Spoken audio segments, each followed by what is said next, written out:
Semana passada o Senhor nos ministrou no primeiro culto do ano sobre a lei das primícias. O Senhor está a fazer uma sequência que vai terminar para a semana, exatamente para entendermos as questões do propósito e das consequências. E hoje hoje ajuda a compreender ainda algumas coisas que foram faladas a semana passada e prepara o caminho para a ministração da semana que vem. Quem por algum motivo não conseguiu ver ou não está presente, não vá rever a da semana passada, porque vão ver que faz todo o sentido estar tudo bem encaixado. Vamos abrir as nossas Bíblias, não vou dizer onde, no versículo mais conhecido da Bíblia.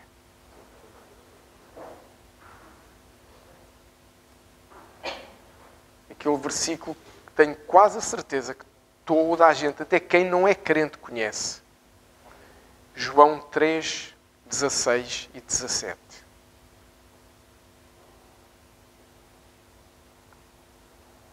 Tudo é centrado na vontade de Deus para nós. Tudo é centrado no cuidado que o Senhor tem para connosco. Amém? Então diz lá assim, João 3, 16. Porque Deus, o nosso Deus, amou o mundo de tal maneira que deu o seu Filho unigênito para que todo aquele que nele crê não pereça, mas tenha a vida eterna. Verso 17. Porque Deus enviou o seu Filho ao mundo, não para que condenasse o mundo, mas para que o mundo fosse salvo por ele. Amém. Senhor Espírito Santo, entregamos esta palavra nas tuas mãos. Foste tu que fizeste tudo aquilo que nós temos vindo a assistir. Foste tu que criaste tudo aquilo onde nós vivemos. Foste tu que deste vida a cada um de nós. Então eu te peço que hoje tragas esta palavra aos nossos corações. Da mesma forma que nos ministraste a semana passada, que hoje possas trazer também esta ministração, que nos possas ensinar a centralidade da obra de Jesus na humanidade e nas nossas vidas. Que nós possamos não ser mais os mesmos a partir de hoje, entendendo de uma forma mais profética ainda aquilo que o Senhor Jesus fez. Não apenas o prático, mas o profético e o que isso implica, o que isso traz, o que isso nos conquista, o que isso gera, o que isso deslancha em cada um de nós, quando nós nos apropriamos das bênçãos, da herança que o Senhor tem para cada um de nós. Use este tempo, Senhor. Abre os nossos ouvidos espirituais para ouvirmos a Tua voz, a Tua palavra. Ministra-nos, Senhor Espírito Santo, com esse toque personalizado que só Tu tens sobre as nossas vidas. É o que eu oro no nome santo de Jesus e para a glória do Deus Todo-Poderoso. Amém. E amém. Jesus é o nosso modelo de vida. Jesus é o nosso Senhor. Jesus é o amado das nossas almas. Porquê é que Deus enviou Jesus? Está aqui no verso 16. Para que todo o que crê em Jesus, não é em Jesus figura, para que todo o que crê que Ele é o Filho de Deus que veio e que deu a vida por nós, claro. Todo aquele que crê em Jesus não morra, não pereça, mas tenha a vida eterna. Deixa-me fazer um parênteses que às vezes é sempre bom reforçar isto. Há uns anos atrás, na igreja anterior onde eu estava, conheci uma pessoa, um senhor brasileiro com 3.400 anos de crente. Uma pessoa crente há 40 anos, há 50 anos. E um dia, quando eu estava a ministrá-lo, eu perguntei, a gente tem que confirmar certas coisas, se ele já tinha, como é que tinha sido a conversão dele. E ele disse-me, sim, há muitos anos atrás já, eu aceitei Jesus como meu único e suficiente Salvador. E eu desiludiu naquela hora, porque disse, então você não fez nada. Porque a Bíblia não diz em lugar nenhum para a gente aceitar Jesus como nosso Salvador. A Bíblia nos diz para aceitar Jesus como o nosso Senhor. A consequência é que Ele nos salva. E às vezes, erradamente, a gente é ensinado. Quando digo que o desiludi, obviamente, eu creio que quando ele no coração dele faz uma oração destas, o Senhor entende. Mas às vezes ensina-se coisas da forma errada e Jesus é o nosso Salvador porque subiu à cruz, mas é o nosso Senhor porque é o Filho de Deus. E quando nós aceitamos o que a Bíblia nos diz aqui, é aceitar. Aliás, está lá em João 1,12, ele veio para os que eram seus e os seus não o receberam, mas todo aquele que crer que ele é Filho de Deus, ele os aceita. Então, nós temos que perceber isso, nós temos que entender que o Senhor é o nosso Senhor. Consequência, ser o nosso Salvador. E isto é uma frase, em algumas denominações, é uma frase muito comum que as pessoas dizem, o meu único e suficiente Salvador. Vocês vão conhecer pessoas que vão vos dizer esta frase. Porque é assim que foram ensinadas E não é o correto, porque a Bíblia não diz isso. Agora, parênteses, fora. Jesus veio para nós crermos nele como nosso Senhor. Pergunta, Jesus veio para condenar alguém? Que às vezes nós ouvimos isso aí fora. Jesus... Não, está no verso 17. Jesus veio não para condenar ninguém, mas para que o mundo fosse salvo. O que a Bíblia nos diz é que aquele que não o aceitar já está condenado, está separado, pelo pecado está separado de Deus. Então, deixa-me fazer uma outra pergunta. Se eu agora dissesse a um de vocês aqui qualquer, não te mexas que eu vou salvar-te. Qual era a pergunta que tu me fazias? Inevitavelmente. Vais salvar-me de quê? Há algum bicho, alguma cobra? Entrou aqui algum jacaré na igreja? Não é? É isso.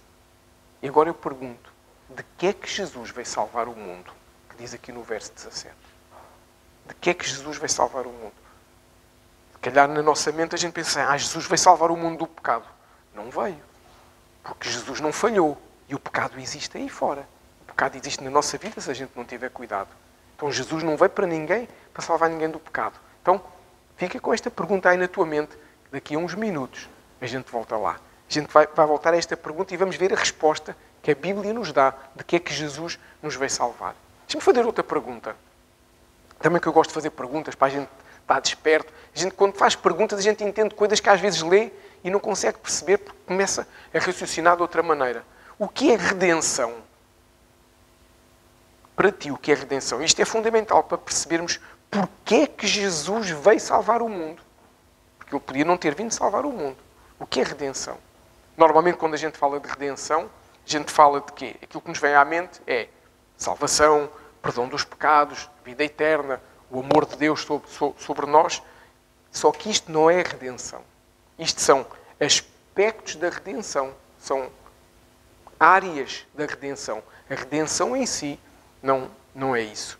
A redenção, tecnicamente falando, se nós formos olhar principalmente à questão sociocultural em que esta palavra redenção é usada na Bíblia, e a gente já vai ver isso mais à frente, redenção é o resgate de uma propriedade.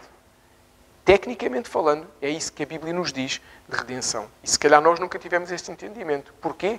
Porque nós vivemos no século XXI e o povo judeu viveu há 5.000 e tal anos atrás. E então é completamente diferente. A questão cultural, a questão social, a questão linguística é completamente diferente. E quando eles falavam de redenção, eles sabiam o que isso queria dizer. E nós, quando falamos de redenção, às vezes não conseguimos perceber muito bem. Por isso é importante nós, quando estudamos, vermos o contexto, irmos buscar algumas palavras-chave, seja do hebraico, do aramaico ou até do grego, para conseguir perceber algumas coisas. E aí, quando nós entramos na Bíblia mesmo, já conseguimos perceber melhor. Amém? Abra a Bíblia comigo no livro de Levítico, que é um livro muito, muito interessante, e vamos perceber aqui o início da explicação da redenção. Levítico, capítulo 25, verso 25. É dos primeiros livros da Bíblia, é um livro de ensino, é um livro de princípios muito, muito importantes, muito importantes. Então diz lá em Levítico 25, 25. Isto é vou ler-vos uma breve definição do que é redenção. Quando teu irmão empobrecer e vender alguma parte da sua possessão, então virá o seu resgatador, seu parente, e resgatará o que vendeu seu irmão. Isto é a definição de redenção que o povo judeu tinha e que a Bíblia nos ensina. Ou seja, isto só poderia acontecer no caso de um empobrecimento profundo que deu origem a uma dívida que tinha de ser paga. E então, quando isso acontecia, nós teríamos este resgatador que iria fazer esta redenção. Nós podemos ver este exemplo na Bíblia, quando Boaz foi o redentor da Noemi. Nós podemos ver isso, não é? Ele ficou com as dívidas dela e depois nós vemos tudo o que aconteceu daí para a frente. Mas deixem-me dar-vos uma história ilustrativa. Imaginar, vamos fazer aqui um exemplo, uma história para nos ajudar a perceber a redenção e percebermos profeticamente o que é que Jesus tem a ver com isto tudo. Vocês podem dizer, mas o que é que Jesus tem a ver com isto, com a dívida, com o irmão que ficou pobre? Tem tudo a ver. E ajuda-nos a perceber a nossa vida e a nossa caminhada centrada em Jesus. Pensa assim. Coloca na tua mente aí uma coisa. Estou no tempo de Levítico. Pensa, não estás aqui. Estás lá, na terra prometida, e estás a viver aqueles princípios, Não estás a viver aqui, não tens telefone, não tens televisão, não tens pessoas a dizer uma coisa, não. Tens os anciãos que te dizem a lei, tens os anciãos que te ajudam a entender as coisas. Pensa que agora vou-te contar esta história, estás no tempo de Levítico. Eu tenho um terreno que estou a construir uma casa, que está parada à construção, e decidi, vi umas coisas engraçadas aí, decidi que vou lá semear uma coisa qualquer para ganhar dinheiro. Amendoim já salgado, já se semeia salgado e tudo, aquilo já se semeia com sal. Uma invenção que vi aí no TikTok, imagina. E resolvi, fantástico, vou ficar rico, a única pessoa no mundo que vai semear amendoim, aquilo vai sair já salgado do pé e tudo, vai ser fantástico, vou ficar rico e famoso. E resolvo fazer isso. Eu tenho o terreno e tenho o quê? E tenho o amendoim. Não, só tenho o terreno e a minha mão de obra. Então eu preciso que alguém me empreste amendoim, dinheirinho. Então o que é que eu vou fazer? Vou ter ali com o homem dos milhões, que tem o cheque sempre pronto para passar, que é o João. E digo assim, João, tenho aqui um negócio fantástico. Naquele terreno que está lá parado, a gente vai plantar amendoim. Aquilo vai ser às paletes. Não vamos conseguir aguentar o dinheiro que a gente vai ganhar. A gente vai ficar ricos. Isto é fantástico. E o João diz-me assim, essa do amendoim salgado é como o outro que dava chocolate às vacas para já sair leite achocolatado. Isso não resultou lá muito bem. Não acho que isso vá ter resultado.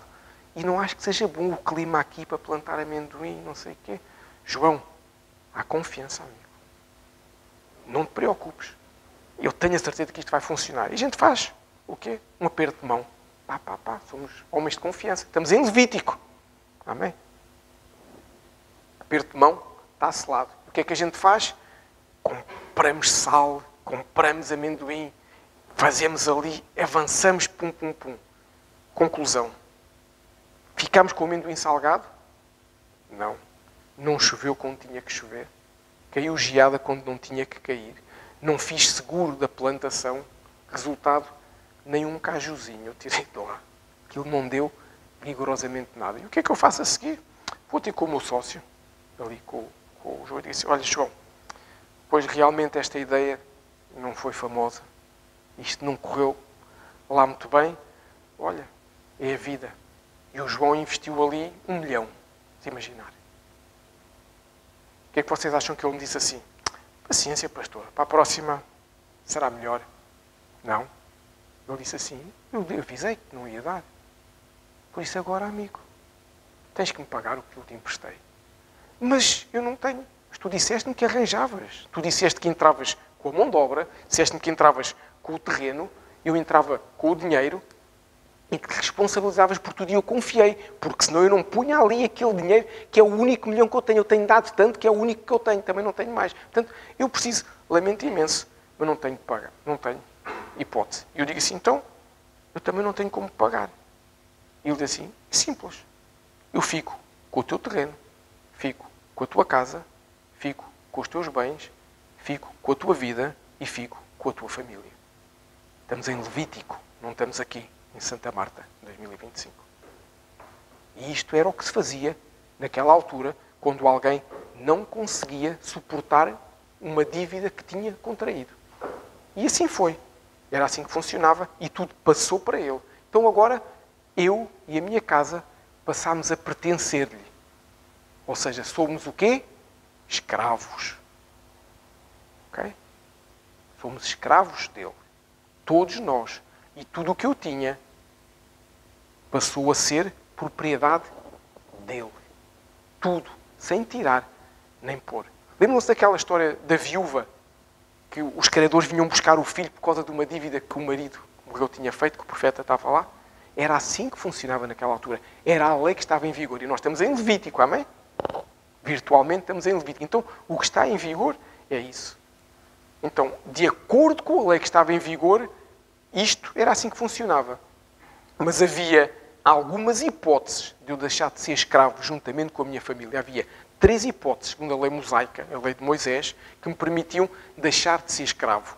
E nós vamos ver quais são essas três hipóteses. A primeira hipótese, que está na lei... abre comigo, no livro de Êxodo, para nós seguirmos isto certinho. Êxodo 21, verso 2. Primeira hipótese. Êxodo 21, verso 2, diz assim: se comprares um servo hebreu, 6 anos servirá, mas ao 7º sairá livre, de graça. Esta era a minha primeira hipótese. Eu não sou hebreu, nasci na margem norte. Não tenho hipótese. Portanto, esta lei, primeira hipótese, não tenho nenhuma. Segunda hipótese, a Bíblia nos diz, no mesmo capítulo que nós lemos de Levítico, há bocadinho no verso 25, diz no verso 28, abre lá, Levítico 25, 28. A Bíblia nos diz, no Levítico 25, 28, que no ano do jubileu, ou seja, a cada 50 anos, eu tinha hipótese de sair de uma dívida de escravidão. Diz lá no verso 28 assim, Levítico 25, 28. Mas se não conseguir o suficiente para restituir-lhe, estamos a falar de uma dívida, né? Então a que foi vendida ficará na mão do comprador até ao ano do jubileu, foi o caso, ficou tudo na mão dele, porém no ano do jubileu sairá e ele tornará à sua possessão. Ou seja, o que Deus instituía era, eu sou escravo porque cometi uma dívida que não consegui pagar, quando chegar o ano do jubileu, a cada 50 anos, todos os escravos por motivo de dívida são liberados, são amnistiados, como nós dizemos hoje, deixa de ter dívida, volta tudo para ele, a sua família é livre. Era assim que aconteceria. Mais uma vez, eu estou cheio de azar, que acho que o jubileu foi em 22 ou em 23, que nós até celebramos o ano do jubileu, portanto, tinham que esperar mais 48 anos, portanto, mais 48 anos que eu vou continuar, eu e a minha família, escravo. Portanto, a segunda hipótese também não tenho. Então, há uma terceira hipótese. Essa hipótese chama-se redenção, que é uma hipótese que também está escrita, que nós acabamos de ler. É algo que não depende de mim, porque eu sou escravo, eu não tenho nada. Um escravo tem alguma coisa? Zero. Portanto, eu não posso fazer nada, eu já não tenho nada, eu dependo completamente do meu Senhor. Alguém tem um senhorio sobre a minha vida. Então, depende de uma terceira pessoa que vem pagar a minha dívida. Depende de uma terceira pessoa. E lembram-se que nós lemos no verso 5, há pouquinho, dizia o quê? Virá o seu resgatador, o seu parente.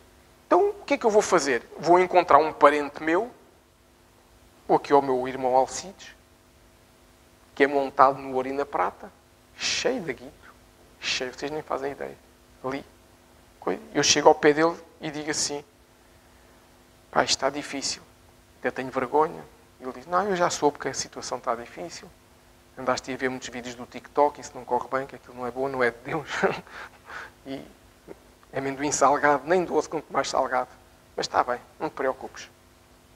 Eu vou ser o teu resgatador. E ele decide ser o meu resgatador e o resgatador da minha casa. E ele decide fazer algo. Então o que é que ele faz? Vai ter com aquele que é o meu Senhor. Não esqueçam, eu sou escravo e tenho um Senhor. Ele vai ter com esse meu Senhor e diz assim, qual é o valor da dívida? E o João diz, 1 milhão. Já nem quero os juros.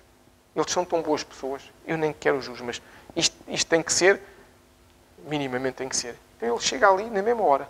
Vai ao bolso, passa um cheque, pá, pagou a dívida. Nesse momento em que ele pagou a dívida e entregou o cheque ali, eu deixei de ser escravo do João. Certo? Ele deixou de ser meu dono, porque o Alcides pagou a minha dívida. Nessa altura, ele deixou de exercer qualquer influência sobre a minha vida. É que nem pode mais puxar a minha roupa a dizer, vai fazer. Não, acabou. Fui comprado. Não pode. Se ele me chamar, já não me chama de escravo, chama-me pelo nome. Se ele já não tem direito ao meu terreno, não tem direito à minha casa, não tem direito aos meus, não tem direito a nada. Porque fomos resgatados, porque alguém pagou. Isto quer dizer o quê? Que eu já não sou mais escravo? Não. Quer dizer que eu mudei de dono. Porque alguém me comprou. Alguém chegou ali e disse, qual é a dívida dele? É esta. Então, eu pago, eu cubro essa dívida. Eu mudei de dono.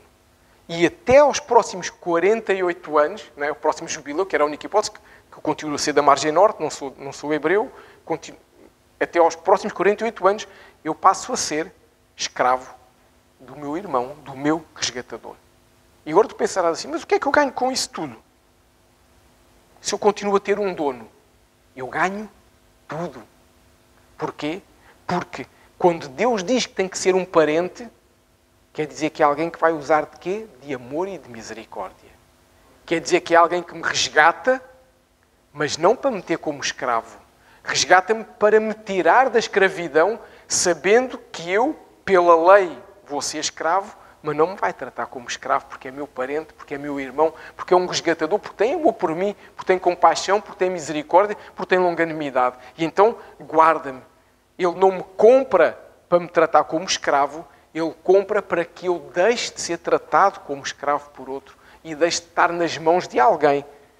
O João é boa pessoa, mas de alguém que me poderia fazer mal, que me poderia tratar mal. Não é o caso, mas estamos aqui a dar um exemplo. Então, tecnicamente, eu deixei de ser escravo de um para ser escravo de outro. Mas, na realidade, esse outro é família. Esse outro é parente. Esse outro é irmão. Esse outro vai cuidar de mim. Este é o conceito de redenção que a Bíblia nos ensina. Este é o conceito de redenção que todo judeu tinha. Agora, voltamos ao século XXI e vamos ver profeticamente, espiritualmente, esta aplicação de redenção na nossa vida, olhando para Jesus. Abre a Bíblia comigo no livro de Efésios, por favor. No capítulo 1, verso 7. Porque o Novo e o Antigo Testamento andam de mãos dadas, sempre. A Bíblia nos diz, Efésios capítulo 1, verso 7. A Bíblia nos diz que o Antigo Testamento é como se fossem sombras daquilo que há de vir, que depois é revelado através do Espírito Santo pela graça de Jesus. Mas tudo faz sentido. Então diz lá assim em Efésios, no capítulo 1, no verso 7. Em quem, Jesus, temos a redenção pelo seu sangue, a remissão das ofensas, segundo as riquezas da sua graça. Então, é importante entendermos o quê? Só houve a necessidade de um redentor porque havia uma dívida. Não é? No meu caso, se eu não tivesse feito a dívida, não tinha sido escravo. E porque havia, obviamente, a escravidão como consequência dessa dívida. E eu agora volto à pergunta que fiz no início. Lembras qual foi a pergunta? De que é que Jesus veio salvar o mundo? Agora já sabemos a resposta. Jesus veio salvar o mundo da escravidão. Jesus não veio salvar o mundo do pecado. Jesus veio salvar o mundo da escravidão. Jesus veio salvar o mundo da escravidão em que o mundo entrou como consequência de uma dívida. Houve uma dívida que a humanidade fez. A humanidade fez algo que não conseguiu pagar. A humanidade fez algo que a levou a ficar escrava. E Jesus veio pagar essa dívida, como nós acabámos de ver aqui em Efésios. E onde é que essa dívida foi feita? Não foi na tua casa, nem foi na minha casa. Foi muito lá atrás, no jardim, no Éden. Quando Adão pecou, quando Eva pecou, quando ambos se rebelaram, quando ambos desobedeceram, quando ambos deram ouvidos à serpente, não é? E foram comer da árvore do conhecimento, do fruto da árvore do conhecimento do bem e do mal, desobedecendo ao que Deus lhes disse. Quando isso aconteceu, entrou o pecado, entrou a separação de Deus, entrou a morte espiritual e tem, claro, essa consequência que a Bíblia nos diz que é pecado, separação de Deus, e isto fez com que houvesse uma dívida. Eu vou-vos explicar porque é que isto tem uma dívida. Vamos lá à Bíblia. Novo Testamento, segunda Epístola de Pedro, capítulo 2, 2 Pedro 2, 19. Para percebermos porque que o pecado se tornou uma dívida. Às vezes, se nós percebemos as coisas, fica muito mais fácil entender o que se deve e o que não deve fazer e as consequências. 2 Pedro 2, 19. Pensa assim comigo. Adão pecou, Eva pecou. Como é que isso se transforma numa dívida? Diz lá assim. Prometendo-lhes liberdade, sendo eles mesmos servos da corrupção, porque de quem alguém é vencido, do tal faz também servo. Deixa-me fazer aqui um parênteses antes de entrar por aqui, por causa da palavra servo. Quando há 2 semanas ou 3 o presbítero Alcides nos ministrou sobre servo, não ministrou deste ponto de vista. Ministrou do ponto de vista do nosso coração ser um coração de servo. Coração que obedece. Nós somos amigos de Jesus, mas não deixamos de ser servos. Para dizer o quê? Temos obrigações, temos princípios. Não tem nada a ver com esta questão da escravidão. Okay? Então, o que é que nós percebemos aqui? O que é que aconteceu quando, como diz aqui em 2 Pedro 2,19, quando o homem aceitou a proposta do pecado? Porque, eu não sei na vossa Bíblia, mas na minha Bíblia, a serpente não pôs lá nenhum fruto na boca da Eva, nem do Adão. A serpente nem os chantageou. Eu morto. Não. Só os convenceu que era positivo. Portanto, eles tomaram uma decisão, eles aceitaram uma proposta. A proposta é, queres fazer o que eu faço ou queres fazer o que Deus te disse? Não, queres experimentar o que tu me queres. Tão simples quanto isso. Gente, sem papas na língua. Como nós quando pecamos. A gente muitas vezes sabe que não deve fazer. Mas se calhar são decisões sempre nossas. E eles decidiram assim. Então, quando o homem aceitou a proposta do pecado, como diz aqui, de alguém que é vencido, faz-se também servo. Ele passou a ser servo de quem? De Satanás. Quando o homem decidiu pecar, ele decidiu escolher o pecado pela Bíblia, que é a palavra santa e verdadeira, diz que o homem passou a estar debaixo da servidão e do domínio de Satanás. É tão simples quanto isto. Podemos dourar a pílula, dizer que podia ser mais chuva, menos sol, é o que a gente quiser. É limpinho, como antigamente se dizia, trigo limpo, farinha a amparo. Quem é mais velho sabe o que é que isto quer dizer. Quer dizer que é tão claro como água. Não há dúvidas nenhumas. Isto quer dizer o quê? Que tu e eu, que toda a raça humana, porque a gente descende dos avózinhos Adão e Eva, não é? Toda a raça humana, nascemos como escravos de Satanás. Toda a raça humana é escrava de Satanás até ao dia em que alguém pagou uma dívida. E a gente já lá vai chegar. Então, isso quer dizer o quê? Da mesma forma que quando eu era escravo, há pouquinho naquela história de Levítico, quando nós recuámos no tempo, tipo, regresso ao passado, ele tinha o direito de me puxar a roupa. Ele tinha o direito de me dizer, agora senta-te para comer. Ele tinha o direito de me dizer, agora não comes. Agora vais trabalhar. Agora faz... Ele tinha o direito, porque eu era escravo dele. O diabo tem a mesma legitimidade espiritual para mandar na nossa vida. Para nos impor coisas, para nos fazer mal, para nos colocar mal. Tem essa legitimidade porque é o Senhor de quem vive debaixo da sua escravidão. Mas isso é muito violento. É a vida. A vida é dura. A gente tem que olhar para as coisas como elas são. A gente não pode dizer que uma coisa não é só porque eu não gosto. Não, eu tenho é que tentar mudar as coisas para que elas estejam de acordo com a palavra de Deus. Mas é isto que aqui está a acontecer. Toda a humanidade fica influenciada pela escravidão onde se colocou debaixo de Satanás, porque ele tem essa legitimidade, essa legalidade. Lembra-te quando, ainda no outro dia também se falou isso aqui, o presbítero Alcides falou na ministração dele, quando Satanás foi influenciar a vida de Jó, o que é que ele teve que fazer? Pedir permissão a Deus, porque Jó não tinha nada que ele pudesse pegar. Ou seja, mas quando ele tem legitimidade, ele faz. Portanto, é claríssimo. Então agora tu estarás a pensar assim, se calhar. Então, mas porquê é que num desses jubileus que entretanto aconteceu, a humanidade não ficou livre da escravidão? Não é? Se havia 3 hipóteses. Os hebreus, porquê é que os hebreus não ficaram livres? Porquê é que no jubileu, porquê é que isso não aconteceu? Eu vou-te explicar, biblicamente falando, porquê é que não. Porque são 2 motivos. Porque a escravidão da humanidade não é física, é espiritual. A minha escravidão com ele era física, foram os meus bens.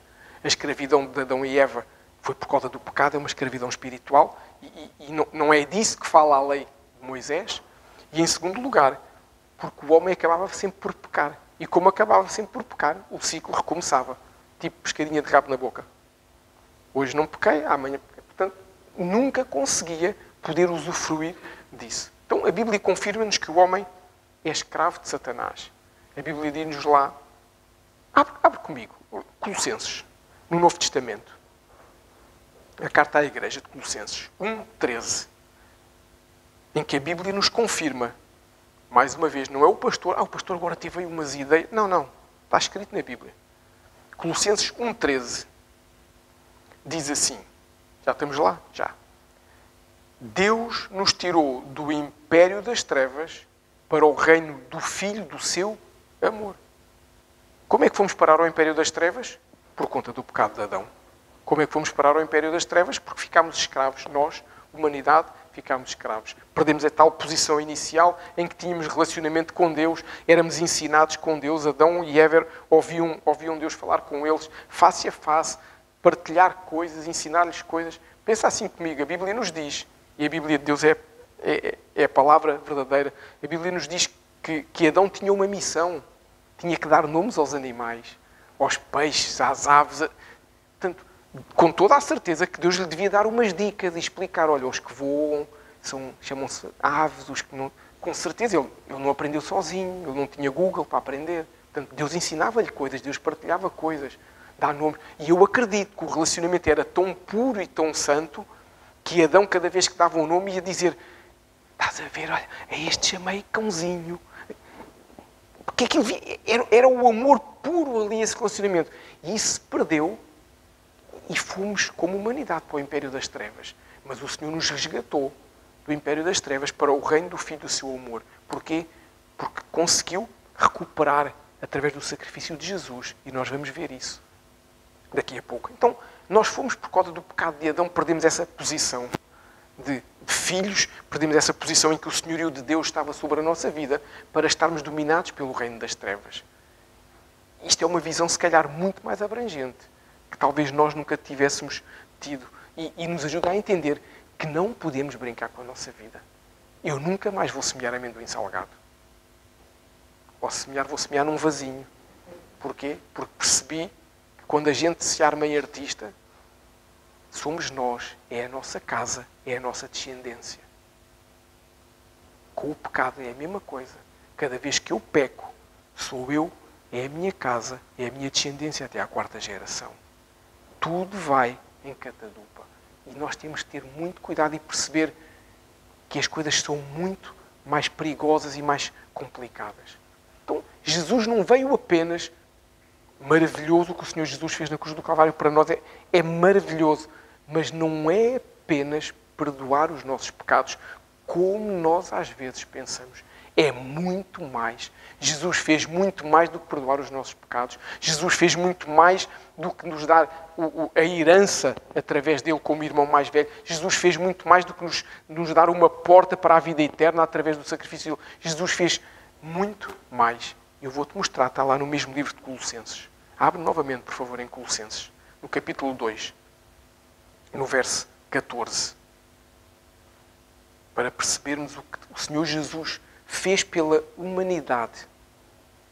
Colossenses 2, verso 14, diz assim: removendo o escrito de dívida que era contra nós nas suas ordenanças, a qual de alguma maneira nos era contrária, e a tirou do meio de nós, cravando-a onde?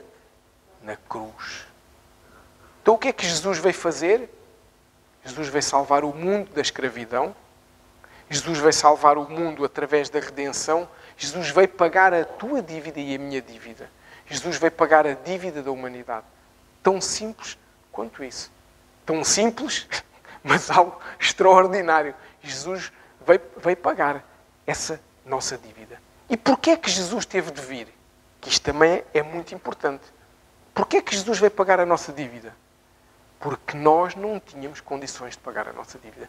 Eu não consegui pagar a minha dívida, teve que ser o meu irmão a vir pagar por mim. Porque se eu sou escravo, tenho o quê? 0. Um escravo não tem nada, portanto não posso pagar. Mesmo que eu dissesse, mas eu amanhã, eu digo, amigo, já ouvi essa história do amendoim, já ouvi isso 10 vezes. Não tenho nada, sou dele. Então, Jesus veio para pagar a nossa dívida porque nós não tínhamos condição. Da mesma forma que eu não consegui sair da minha posição de escravo sozinho, da mesma forma a humanidade não conseguiria sair da condição de dívida de escravidão espiritual, que ainda é pior que a escravidão física, não é? Ainda tem outras envolvências. A humanidade não conseguiria sair sozinha. E é aqui que entra aquilo que se pode chamar do mistério da redenção, chamado encarnação de Jesus. É aí que nós conseguimos perceber porque é que Deus amou o mundo de tal maneira que enviou o seu único filho. Porque é que Deus não fez de uma forma diferente. Porque é que não houve alguém que fez, porque é que não houve um profeta, porque é que não houve um profeta que fez. Porque é que Deus precisou de se fazer homem na pessoa de Jesus. Porque é que Deus precisou de se tornar um de nós, de deixar a sua deidade, fazer-se homem, claro, concebido sem pecado, vivendo sem pecado, mas passando pelas mesmas dores, passando pelas mesmas tribulações. Porquê é que foi preciso Deus fazer isso? E o Senhor, sentado no seu alto e sublime trono, não o pôde fazer? Simples. Porque o nosso Deus... Deixa-me fazer-te uma pergunta. Tu acreditavas num Deus que cada semana mudava as suas leis conforme dá jeito? Eu não. Isso é os políticos da Assembleia da República. Uma semana o imposto é assim, outra semana é assado. Uma semana batem palmas que acaba a secuta, na semana seguinte aumentam as... Porque eles vivem para isso. O nosso Deus tem princípios espirituais, tem leis espirituais e Ele próprio cumpre essas leis porque são princípios que Ele estabelece. E se Deus dissesse uma semana, és escravo, aguentas, no outro diz, tenho tanta pena de ti, pronto, acabou a escravidão. Ele perdia. Até para nós. Não. Amanhã Ele também vai mudar outra coisa qualquer. Então, os princípios de Deus são únicos, os princípios de Deus não mudam, são imutáveis, como a Bíblia nos diz. Não se muda um tilde, não se muda uma vírgula, não se muda um ponto, não se muda nada. A palavra é a mesma, ontem, hoje e eternamente, e é uma palavra santa. Porquê é que Jesus veio? Porque nós lemos que só um semelhante, só um parente poderia resgatar-nos. Não é Deus que nos poderia resgatar. Então Jesus teve que se fazer igual a ti e a mim. Teve que se fazer igual à família humana para poder então ser o meu Redentor e o teu Redentor. Para poder chegar ao Senhor que nos escravizava.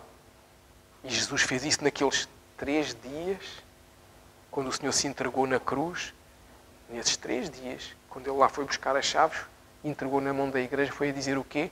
Amigo, a dívida está paga. Paguei com o meu sangue. Um valor muito mais alto, que é o valor deles, foi o que eu dei. E isso Jesus tinha que ser homem para o fazer. E Jesus veio e pagou essa dívida. E qual foi a consequência do pagamento dessa dívida? Abra a Bíblia comigo mais uma vez em Colossenses. No mesmo capítulo 2, vamos ver o verso seguinte. Estávamos no 14, vamos ver o 15. Porque é maravilhoso nós conseguirmos entender as coisas e não fazer só porque alguém diz que se deve fazer. Diz lá, a consequência do pagamento da dívida está aqui no verso 15. Colossenses 2, 15. Diz assim, e despojando os principados e potestades, os expôs publicamente, os principados e as potestades, e deles triunfou em si mesmo. Então o que é que nós vemos aqui? Que a obra da cruz é uma vitória esmagadora sobre as trevas. Mais do que perdoar os teus pecados e os meus pecados. Mais do que nos abrir um novo e vivo caminho para chegarmos ao Pai. Mais do que nos dar a esperança da vida eterna. Mais do que nos permitir viver uma vida de abundância. Mais do que isso tudo. O que aqui nos diz é que Ele esmagou as trevas. Pagou uma dívida que havia de toda a humanidade. Minha, tua, de todos os que já nasceram, de todos os que vão nascer. Ele pagou essa dívida e ficou com os despojos desses principados e potestades. O que é que significa tomar os despojos? Quando há uma guerra, hoje em dia as guerras são diferentes, não é?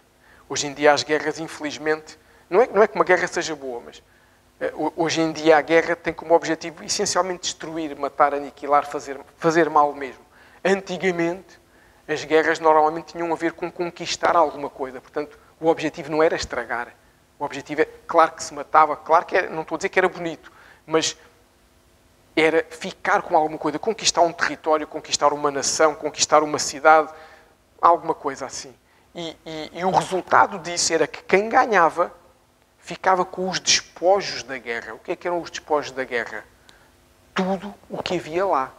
O ouro, a prata, o trigo, os cereais, os animais, as casas e as pessoas. Quando, por exemplo, o rei Davi lutava contra o...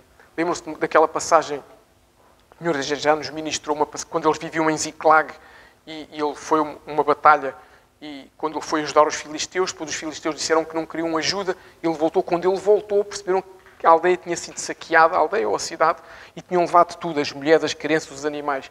E Davi orou, buscou direção ao Senhor, e o Senhor disse-lhe para ir atrás deles. E eles foram, recuperaram tudo, trouxeram tudo que era deles de volta, e ainda trouxeram os despojos dos outros.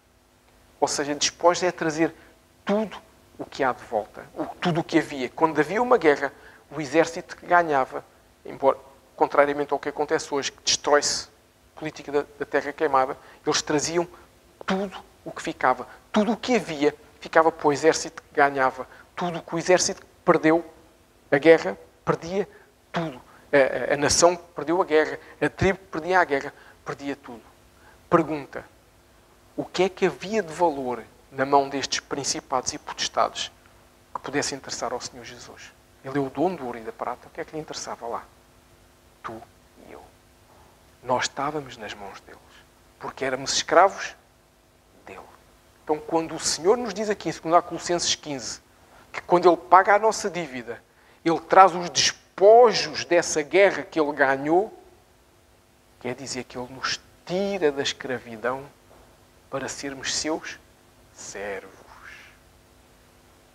Quer dizer que Ele nos tira de alguém que nos faz mal, que nos quer escravizar para nos dominar, para nos fazer mal, e nos traz desse império das trevas para o reino da maravilhosa luz de Jesus. É isto que aconteceu. Ou seja, nós éramos escravos, mas no momento em que o Senhor Jesus paga a nossa dívida, o domínio que Ele tinha sobre nós, Ele já não pode puxar a camisola, já não pode dizer senta-te aqui, já não pode dizer come isto, não comas daquilo, porque Jesus nos libertou, nos trouxe como despojos. Então, qual é a primeira coisa que nós devemos fazer? Nunca mais lhe dar nenhum direito de tocar na nossa vida. Nunca mais. É um posicionamento que nós temos que escolher, não permitir mais. Eu saio das... Pensa assim. Eu não sei quem gosta de filmes policiais. Eu gosto muito de filmes policiais, de séries policiais.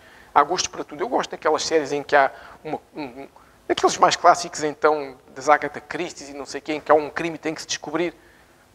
Pensa assim. Imagina que alguém te faz refém. Alguém te rapta para pedir dinheiro, para fazer uma coisa qualquer. E te faz refém.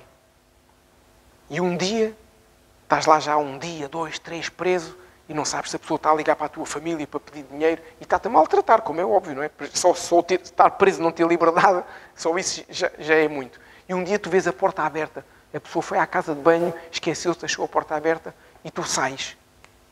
Tu vais voltar para lá? Com o diabo é igual. A gente saiu, a gente não volta.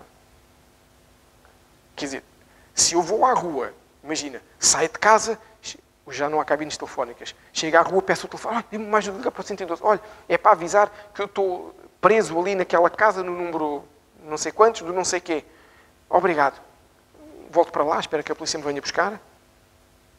Então, com o diabo é igual. Eu saí da escravidão, eu não posso voltar lá, eu tenho que ter esse posicionamento. Eu não posso voltar a pecar. Ah, mas é difícil. Também é difícil fazer muita coisa. São opções de vida. São escolhas que nós fazemos. Porquê? Porque se eu volto, da próxima vez vou ficar ainda mais preso. Da próxima vez ele não abre a porta sequer para ir à rua. E cada vez que eu decido voltar, eu estou-lhe a dizer, estou a gostar disto. E estou a dizer o quê? Eu não sei porque é que Jesus pagou a dívida por mim. Na realidade é isto que eu estou a dizer. Não sei porque é que alguém pagou uma dívida, porque eu estou sempre a voltar para lá. Nós não podemos dar esse direito mais nenhuma vez. Porque o Senhor Jesus escolheu-nos, recolheu-nos, salvou-nos como propriedade de Deus, para sermos amados, não para sermos escravizados. Porque o tal servo, como eu falei há pouquinho, é um servo de amor, não é um servo de escravidão. Não é um servo para ser capaz, não é um servo de Deus para ser maltratado. É um servo de Deus para amar, para ser santo, para ser igual o mais possível à estatura do varão perfeito que é Jesus. É para isso que o Senhor Jesus nos chama. É para isso que Deus nos chama. Então, quando o Senhor nos chama para sair desta escravidão, não é para nós voltarmos, tive um dia difícil. Isso são, eu ia dizer uma coisa, mas não posso dizer. Isso são conversas, perdoem a expressão, da treta, desculpas que a gente arranja. Ninguém tem desculpa para escolher voltar ao pecado. Como a Bíblia nos diz, ninguém tem desculpa para voltar ao vómito. São opções. Se nós queremos, mas o Senhor Jesus nos diz para não voltarmos a fazer. Nós não devemos voltar para trás, não devemos regredir. Então, e qual é a consequência maravilhosa e fantástica do Satanás não ter mais nenhum direito sobre nós? Qual é a consequência fantástica, maravilhosa, deliciosa mesmo, de Jesus nos ter resgatado como despojos. Vamos ao último livro da Bíblia que eu vou-te mostrar. Apocalipse. Vou-te lá mostrar. Porque a consequência do Senhor Jesus nos ter recolhido como propriedade de Deus está lá escrito em Apocalipse, no capítulo 5. É algo que é extraordinário. Nos versos 9 e 10. E é importante nós termos essa noção. É importante nós percebermos isso. Porque, pensa bem, tudo o que aconteceu há milhares de anos atrás e o Apocalipse ainda vai acontecer e já está escrito o que nós podemos usufruir. Então diz lá em Apocalipse 5, no verso 9, diz assim: e cantavam um novo cântico, dizendo, digno, isto é para Jesus, não é? Digno és de tomar o livro e de abrir os seus selos, porque foste morto e com o teu sangue nos compraste para Deus de toda a tribo e língua e povo e nação. Verso 10. E para o nosso Deus nos fizeste reis e sacerdotes e reinaremos sobre a terra. Uau! Isto é a consequência da redenção que Jesus faz na nossa vida. Deixamos de ser escravos, alguém sem vontade própria, alguém que sofre, alguém que é espezinhado, alguém que é maltratado, alguém que vê os seus mal, para sermos o quê? Reis e sacerdotes, reinando sobre a terra. Isto é um milagre extraordinário que tu e eu não merecemos. Nem os que viveram antes de nós, nem os que hão de viver depois de nós. Mas pela graça de Deus, pelo amor que o Senhor tem por nós, enviou o seu único Filho, como está lá em João 3,16, para não perecermos e termos vida eterna e reinarmos como reis e sacerdotes. Deus não nos comprou para sermos escravos dele. Deus comprou-nos para sermos seus reis e sacerdotes, embaixadores na terra, embaixadores no nosso emprego, embaixadores na nossa escola, embaixadores no nosso prédio, embaixadores na nossa rua. É para isso que o Senhor nos comprou, para reinarmos sobre a terra. Ah, mas eu sou assim tão importante. Muito importante. Para Deus, tu e eu somos muito importantes. Se não fôssemos importantes, Ele não tinha enviado Jesus. Se não fôssemos importantes, quem é que fez a mancada? Fomos nós. Se não fôssemos importantes, Deus deixava. Amigos, fiquem aí. Foste tu que escolheste. Mas Deus comprou-nos porque somos importantes. Deus comprou-nos porque nos ama. Quem é que aqui era capaz de entregar um filho pela vida de outra pessoa? Vê a diferença do amor de Deus para o nosso amor. Quem é que aqui era capaz de fazer coisas até mais simples do que isso por alguém que é mau, por alguém que não presta? Se calhar nenhum de nós faria nada. E Deus fez isso por nós. Vê o alcance do amor de Deus. É algo que nós podemos usufruir. Eu tenho a certeza não, eu acho que temos que estar muito próximos do Senhor para conseguirmos entender um pouquinho desse amor. É difícil de entender. Como é que nos ama sabendo que nós vamos tomar decisões erradas e mesmo assim não desiste de nós. E o Senhor nos chamou exatamente para isso. Então, não atrasemos mais o nosso propósito de Deus na terra. Hoje já reinamos na terra, hoje já somos embaixadores e sacerdotes. Então temos que caminhar para isso. Como é que caminhamos para isso? Não mais escravos do medo, não mais debaixo do servil Satanás e cada vez mais caminhando em maturidade, em crescimento, para chegarmos à estatura do varão perfeito que é Jesus. Cada vez mais afastar-nos do pecado, cada vez mais afastar-nos daquilo que não interessa, para ficarmos perto de Jesus. Como nós costumamos dizer, meio a brincar, mas meio a sério. Se não consegues correr, anda. Se não consegues andar, vai de joelhos. Se não consegues ir de joelhos, vai a rastejar. Se não consegues ir a rastejar, rebola. Mas não fiques longe de Deus. Continua a caminhada. Continua essa caminhada. Porque nós não podemos atrasar mais. Então nós temos que começar a agir como reis e sacerdotes e deixar de agir como escravos. O que é que um escravo faz? Um escravo não tem vontade própria. Um escravo faz o que o seu escravizador lhe manda. O que é que um rei faz? Tem vontade própria. Nossa vontade é minha? Não. É do Espírito Santo, que é o meu conselheiro. O meu príncipe da paz. Então, eu tenho que começar a agir como esse sacerdote. Tenho que começar a agir como esse rei. Tenho que começar a agir declarando palavras de bênção sobre aqueles que me rodeiam, declarando palavras de vida sobre aqueles que me rodeiam, declarando na minha casa a vida do Senhor, declarando na minha casa as bênçãos do Senhor. Como é que eu Eu não sei se vocês gostam de ver ou de estudar, antigamente principalmente, se a gente vê filmes ou séries antigas do tempo dos reis, hoje também é assim, mas antigamente ainda era mais intenso. Eles tinham conselheiros, tinham o conselheiro para a guerra, o conselheiro para as finanças, hoje também há os ministros. É mesmo, no fundo a mesma coisa, só que antigamente era mesmo para dar conselhos. Porquê? Porque hoje um político estuda para ser político. Antigamente o rei, aquilo é hereditário e às vezes não tinha capacidade nenhuma para nada, não é? Só para fazer festas e bailes. Então tinha alguém que o aconselhava. Um aconselhava para a agricultura, outro aconselhava para as finanças, outro aconselhava para gerir as pescas, gerir as várias coisas. O que é que eles faziam com os conselheiros? Sentavam-se com eles. É ou não é? Se eu quero... Imagina, Ana, preciso que me des um conselho sobre moda, para mudar aqui o meu visual. Tenho que me sentar com ela e pedir-lhe um conselho. Senão, como é que eu vou ter conselhos de Deus se não me sentar com Deus? Como é que eu vou ser um rei, um sacerdote, e preciso que o Espírito Santo me aconselhe e eu não me sento com ele para me aconselhar com ele? Eu sei que a gente hoje pode fazer chamadas via Zoom e essas coisas, mas com Deus ainda não funciona assim. Com Deus funciona num tete-a-tete. Sou eu que vou aos braços do Pai. Jesus, o meu primeiro amor. Sou eu que me desespero para estar com Ele. Sou eu que tenho que me apaixonar novamente. Sou eu que tenho que me envolver com Ele. E isso quer dizer o quê? Quer dizer que eu deixei de agir como um escravo que faz o que lhe mandam por conta do medo, para fazer aquilo que me aconselham, porque eu em amor entendi. Esta é a melhor solução para a minha vida. E isso é porquê? Porque o Senhor me comprou através da redenção do sacrifício de Jesus. E esse sacrifício é uma redenção. Então nós temos que mudar a nossa mente. Temos que passar a agir de forma diferente. Não mais escravos do medo, mas homens e mulheres livres. Isso quer dizer o quê? Que eu não vou mais olhar para os problemas, mas sim para as soluções. Amém? Problemas toda a gente tem, mas soluções têm aqueles que são reis e sacerdotes. Porque o Senhor Jesus vai trazendo a solução daqui, vai trazendo... É no tempo em que a gente às vezes gosta. Não é. Mas sabes uma coisa? São esses problemas que nos ajudam a crescer. São esses problemas que nos ajudam a ganhar maturidade, que nos ajudam a trabalhar o nosso caráter, que nos ajudam a ser tolerantes perante as situações, perante as falhas, perante as dificuldades, perante as dores. São os problemas.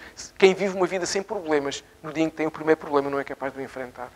Sabes que, estatisticamente, está provado que aquelas pessoas que recebem grandes heranças e que nunca fizeram nada por elas, em meia dúzia de anos, derretem completamente o valor das heranças. É aqueles que foram habituados pelos pais a usufruir do dinheiro que tinham, das condições que tinham, mas a ensinar-lhes o valor que isso tem, dura a vida toda e passam para os seus filhos e para os seus netos. Porquê? Porque são ensinados. Então nós temos que aprender a ser ensinados. Como é que a gente aprende a ser ensinados? Lendo a Bíblia. Nós voltamos sempre ao mesmo, porque é aquilo que o Senhor nos ensina. Tendo intimidade com Jesus, passando o nosso tempo com Deus. Não olhes para os problemas, olha para as soluções. Não olhes para as dificuldades, olha para o alto, que do alto vem o socorro, como o Senhor hoje nos começou a abrir o culto. Lá no Salmo 121, é do alto que vem o socorro, é do alto que vem a esperança. Não ouças as vozes do mundo que diz que tudo vai correr mal, não vale a pena ter um Deus, não vale a pena não sei quê. Não vou dizer que já todos nós vimos o que está a acontecer num determinado país. Não é? Todos nós conseguimos perceber que houve um domingo em que houve pessoas que declararam que Deus não valia nada. 2 dias depois está tudo a arder. É a vida. Está tudo gravado. Está a circular por aí os vídeos em que as pessoas num certame, num festival, gozam que Deus não teve uma avaliação. Deus vale 0, Deus isto, Deus aquilo. 3 dias depois, ardeu tudo. Ainda está a arder. Eu escolho servir a Deus. Deus não é um Deus vingativo, mas não se zomba de Deus. Deus é um Deus justo e fiel. E Deus, como diz um pastor que eu conheço, Deus não se converteu quando Jesus voltou. O mesmo Deus de juízo que havia antigamente é o mesmo Deus de juízo que há hoje. Então nós temos que perceber o quê? Não ouvir as vozes do mundo que nos tentam afastar de Deus, que nos dizem, faz o que quiseres para ser feliz. Sabem qual foi a primeira frase em que este sentido foi lançado? Foi no Jardim do Éden. Como o quiseres para ser feliz. O resultado foi, Jesus teve que vir trazer a redenção para nós termos vida. Então nós não podemos dar ouvidos às vozes do mundo. Temos que fazer o quê? Olhar para a cruz, olhar para aquele que pegou no édito, aquele papelinho que estava lá embaixo a dizer, Pedro, Alcides, aquele papelinho estava lá embaixo a dizer: vocês vão ser escravos um dia. O Senhor pegou nesse papel e cravou na cruz do Calvário e disse: já não estão. Já saíram de lá. Todos eles saíram. Agora depende deles não quererem voltar. É isso que nós temos que fazer. Olhar para Jesus, olhar para a cruz, olhar para o autor e consumador da nossa fé. Mais, olhar para o nosso Redentor, porque como Jó disse, mas Ele vive. E como diz aquela música, como Ele vive, eu posso crer no amanhã, porque o meu Redentor vive. Então não nos deixemos mais enganar pelas armadilhas, pelos truques, pelas falácias com que o diabo, através da cultura do mundo, nos tenta afastar e aprisionar de novo. Hoje nós somos livres. Amém? Hoje nós somos livres através dessa redenção que o Senhor fez e que nos pagou. E nós percebemos, a semana passada o Senhor nos ministrou sobre o princípio das primícias. Propósito, honrar Deus. Consequência, celeiros cheios, lagares a transbordar. Propósito da redenção, sermos livres. Consequência, reis e sacerdotes para reinar na terra e trazer o reino de Deus a avançar de uma forma poderosa. Porque o Filho do Homem nos libertou. Amém. Podemos ficar de pé para orarmos, para terminarmos. Hoje nós não somos mais escravos nem do medo, não somos escravos da injustiça, não somos escravos da enfermidade, não somos escravos da dor. Isto quer dizer o quê? Que não vamos ser injustiçados pelo mundo? Claro que vamos. Como diria o saudoso Billy Graham, no dia em que nós deixarmos de ser injustiçados pelo mundo, é porque não somos cristãos, é porque nos estamos a dobrar aos princípios do mundo. O mundo vai sempre estar contra nós, o mundo vai sempre tentar empurrar-nos para o lado errado, o mundo vai sempre tentar empurrar-nos para o caminho errado. Porquê? Porque nós temos que ser contrários ao mundo, nós não nos podemos animar com o mundo. Nós temos que ser verdadeiramente reis e sacerdotes. Vamos fazer sempre tudo bem? Não vamos. Mas vamos tentar fazer sempre tudo bem. Vamos ouvir o nosso conselheiro.